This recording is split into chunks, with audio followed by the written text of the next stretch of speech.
And a good Tuesday morning, Birds fans.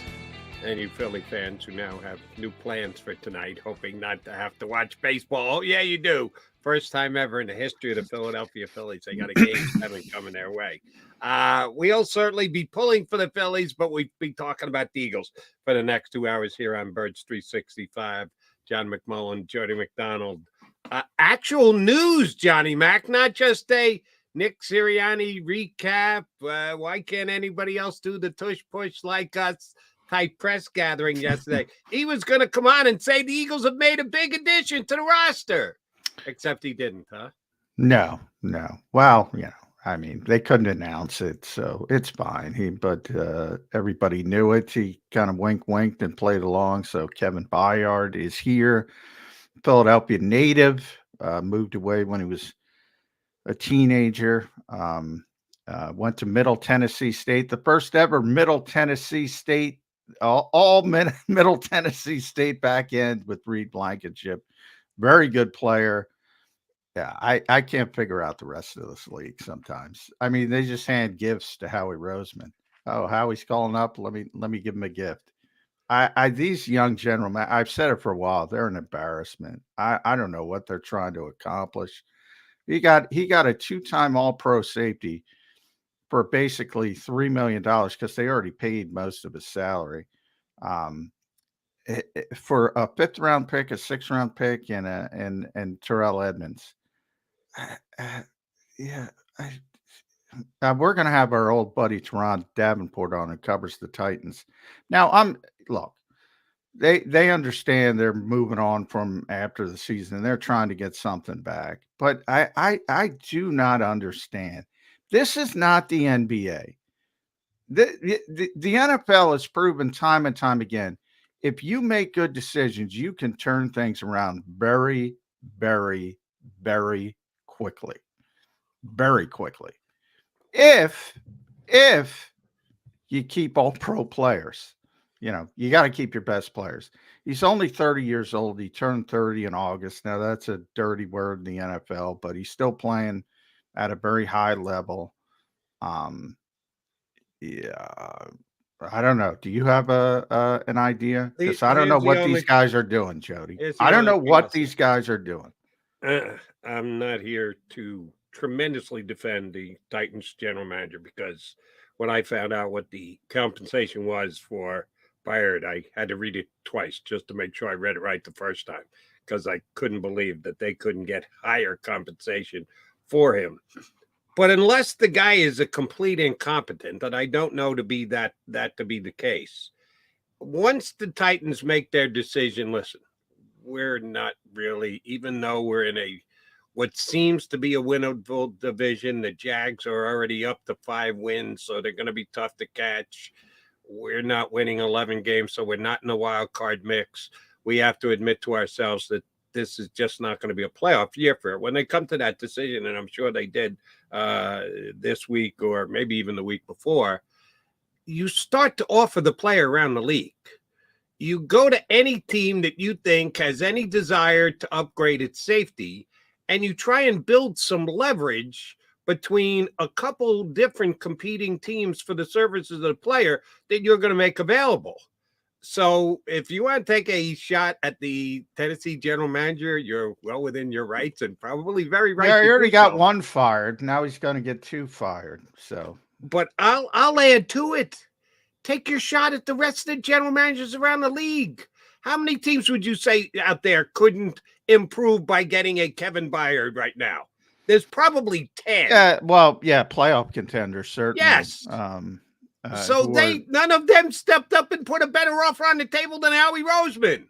Shame on all of those general managers too. It's not just the Tennessee guy. It's the fact that other general managers aren't willing to part with a 5th or a 6th or a replacement. Yeah, you need those. You need those 5th and 6th round picks.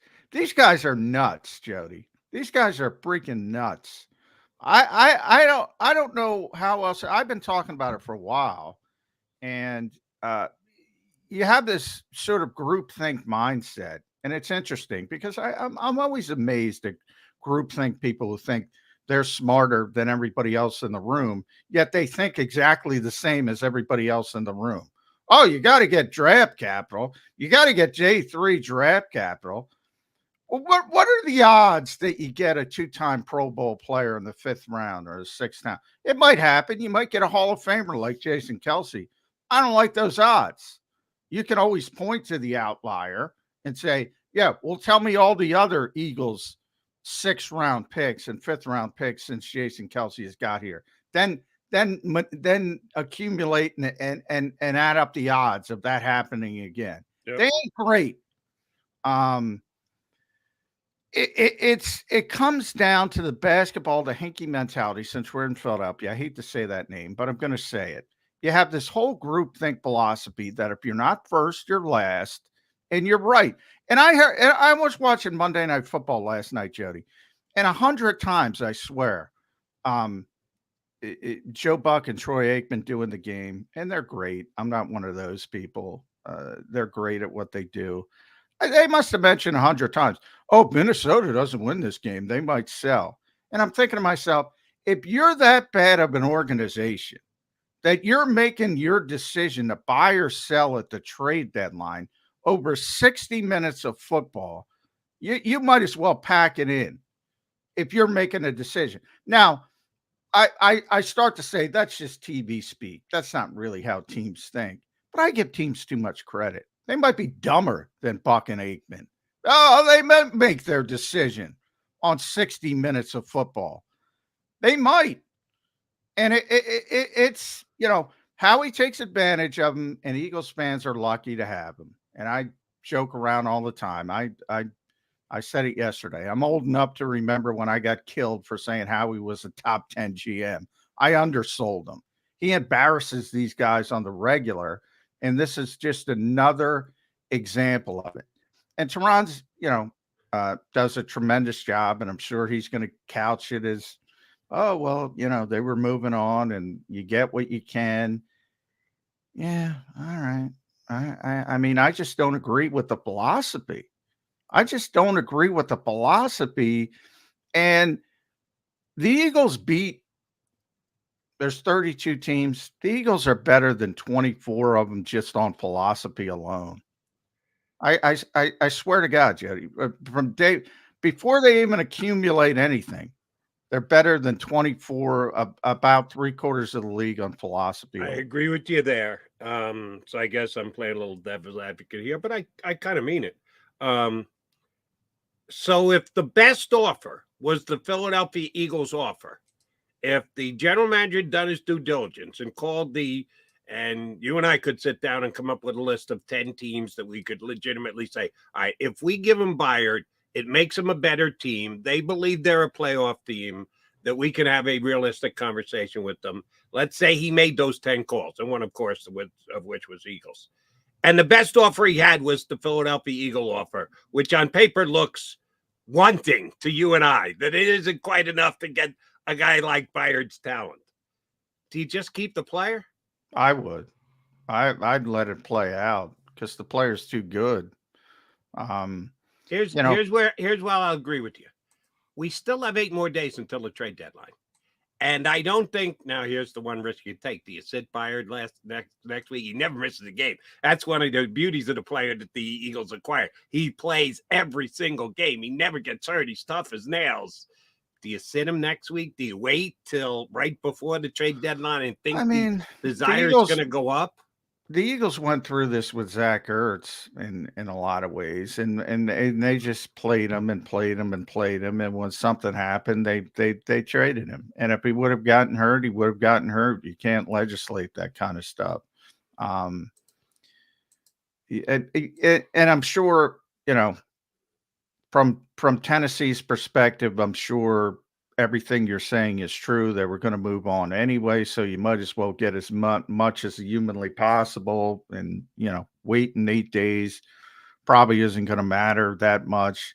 And that's sort of the philosophy of these morons. It's interesting because they contradict each other by their actions. And what I mean by that is, well, you have a 2-time Pro Bowl safety who's still playing at a high level. And by the way, he's a team captain for 5 years. Evidently, he's tremendous in the locker room as well.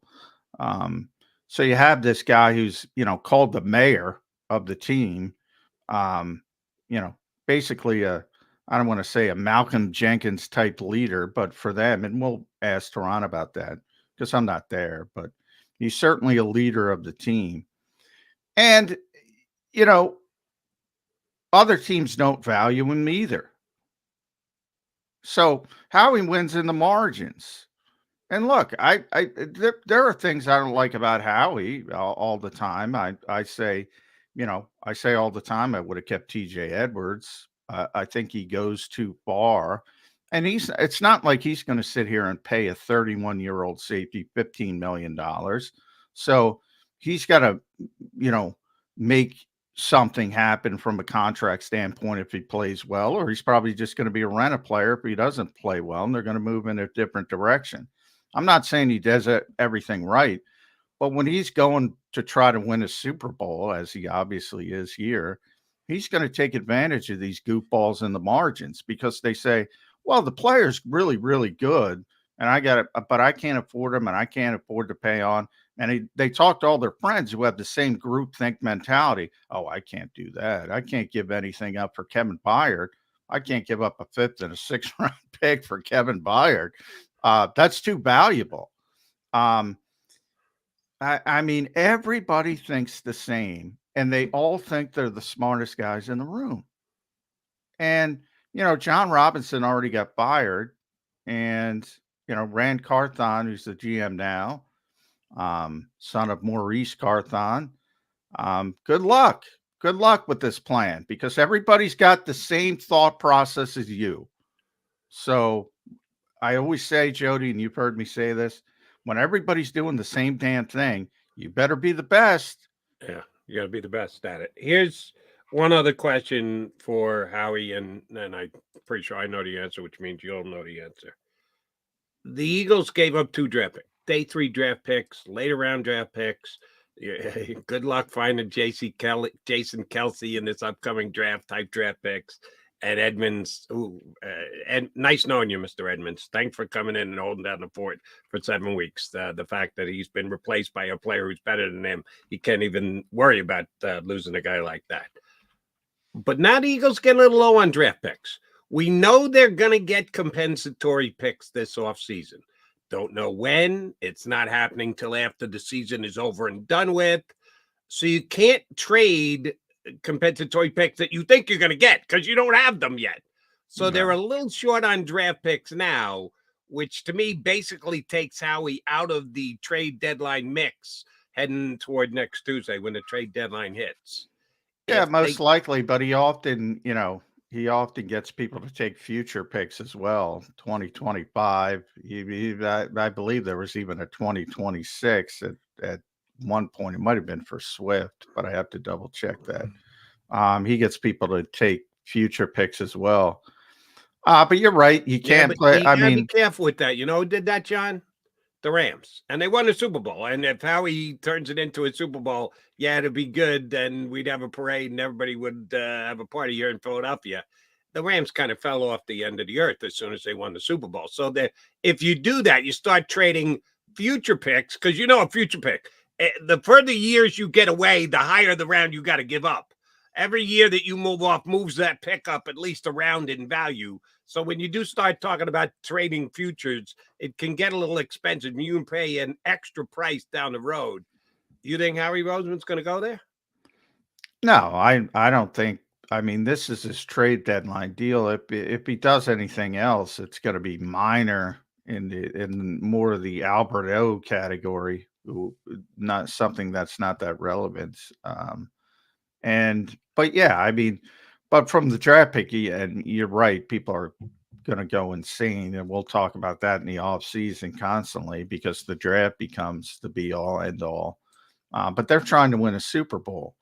And while, yeah, you can't trade compensatory picks, he knows he has those compensatory picks. So what he can do is trade the picks he does have because he knows they're coming. But they don't have many picks left. Well, 2023, I'm just looking at 2024. I'm just looking it up. So they have their own pick in the first round, their own pick in the second round. They have a Saints pick in the second round. They have a projected compensatory pick in the third Can't round. trade it. Yeah, but I'm not talking about trading it. I'm saying he traded it because he knows he's got the compensatory picks Right, coming. but I'm talking about trading, making it. If there's another deal to be He's made not between going to now make another and Tuesday, deal. What oh, I so mean, you he's think not. he's done? This is it. Again, if he does something else, it's going to be minor, and it's not even going to be, maybe trading space 2 years down the road or moving up in a lower round, like an Albert O pick. As I said, an Albert O trade, a meaningless trade. This is the splash. There's not another splash coming. But one, two, three, four, five, six, seven, eight. So for those, that's what the Eagles are going to have: 8 picks next year, 2024. Now, the 4 of them are compensatory, but that's what they're So going to they have. get 8 picks, 2 1s, and a 1 and 2 2s. Yeah, 1 And and 2 you doubt twos how and he's a giving 3. up either of those two because you don't think there's a splash trade left. So No. realistically, they've got 1 pick that they could trade this upcoming year if they're going to do something between now and the trade deadline. Yeah, but they're. I mean, this is. I mean, don't get greedy, people. I'm This just is asking. it. This is That's it. how he likes to wheel and deal. This He's is listening it. to John McMullen put him on a pedestal here, that he takes advantage of all these other fools around Morons. the National Football League. Yeah. Why wouldn't you keep making calls? Yeah. Well, they You don't have any bullets left in the gun, is my point. He's kind of out of picks at this stage. I'm good. The Eagles are good. They made a major acquisition yesterday, and how we fleeced another team, the Tennessee Titans. All I'm pointing out is, for those who are going to get greedy and go, well, for really those who are going to get we greedy, could really I mean, use a better slot corner, an upgrade of Bradley Roby. He's old. He's hurt. well, they got Eli Ricks. Get a better slot corner. Howie, go get one. Howie's out of bullets. My old buddy Mike Kay thinks Eli Ricks is going to make Darius Slay worried for his job. So they're evidently fine at slot corner. We've officially acknowledged Eli Ricks as a starting level No, slot corner in the league. no, I'm being completely facetious. That is Bradley Roby's job when he's healthy, and even more so, probably Josiah Scott if not. But yeah, I mean, you can't do everything. I mean, for the greedy people, I hear what you're saying, but I mean, all I can say to them is stop being a glutton. You just got a 2-bowl. Oh, there are Eagle fans out there that fall into that glutton category. Oh, I you know it. I know it. That's some people want every single trade to be the knockdown, drop dead winner that Howie Roseman made yesterday, and they will expect more. I'm sorry, if Bradley Roby makes the Pro Bowl as a slot cornerback this year, I'll eat my hat. Okay. He came in, they put him in for as many plays as they thought they could put him in without getting him hurt. And then the next week they put him in and he gets hurt. Yeah. So I'm not saying Bradley Roby. Even take Bradley Roby as a given at the slot corner. I'm saying he's their best available option is what I'm saying. You can't have a star at every player. I know every position. I know everybody wants that. And the Eagles came probably as close as humanly possible on offense last year. Yeah, you can't have an all-pro at every stinking position. So I would say, on paper, the rest of the league keeps giving the Eagles gifts, and I don't understand it. But Eagles fans should be happy with it. And San Francisco loses, they got a leg up again. I think 25 straight weeks is what. Think about that. 25 straight weeks per Reuben Frank. The Eagles have been either tied for the best record or had the best record. Yeah, I don't know what the rest of this league is doing because it's all parity driven, except for very few teams. And that list of teams keeps shrinking because these GMs keep making bad decisions. I'm trying to add up Ruben's number. start? When does that 25-week start? After the Super Bowl? No, Regular season before. only. Yeah, regular season Oh, only. okay. Yeah. Because when they kind of lost Kansas City, up until that point, they were tied for the best record with the Chiefs. When they lost the Super Bowl, Season's that kind over. of gave the Chiefs the best record. So Season's over. Regular season is what you're saying. All right. Yeah. Hi, he's McMullen. I'm McDonald. You got Mac here on Birds 365. We hope to punch up Torrin Davenport from ESPN, ESPN Nation, ESPN Radio. He covers the Titans for ESPN. He's going to join us next. He's going to be able to give us some great insight to the strong safety that the Eagles acquired yesterday. Yes, the Middle Tennessee State pairing that will be taking over at safety for the Philadelphia Eagles. The Blue Raiders show. Yeah. The Middle Tennessee State Blue Raiders. I give you a key question since you know they're the Blue Raiders. Where is Middle Tennessee State located? I believe, and this is all, I believe it's Murfreesboro, Tennessee. Murfreesboro. Yeah. Have you ever been to Murfreesboro? I have not. Am I right? I don't Yes, even know you are right. And usually when you think Murph, it's M-U-R-P-H. No, M-U-R-F. Murfreesboro, Tennessee. Yeah. I couldn't find it with a map, but the Eagles starting safeties have both come out of Murfreesboro and will be out there for the Birds on Sunday. All right, coming up next, Torrin Davenport going to talk some Kevin Byard with us here on Birds 365.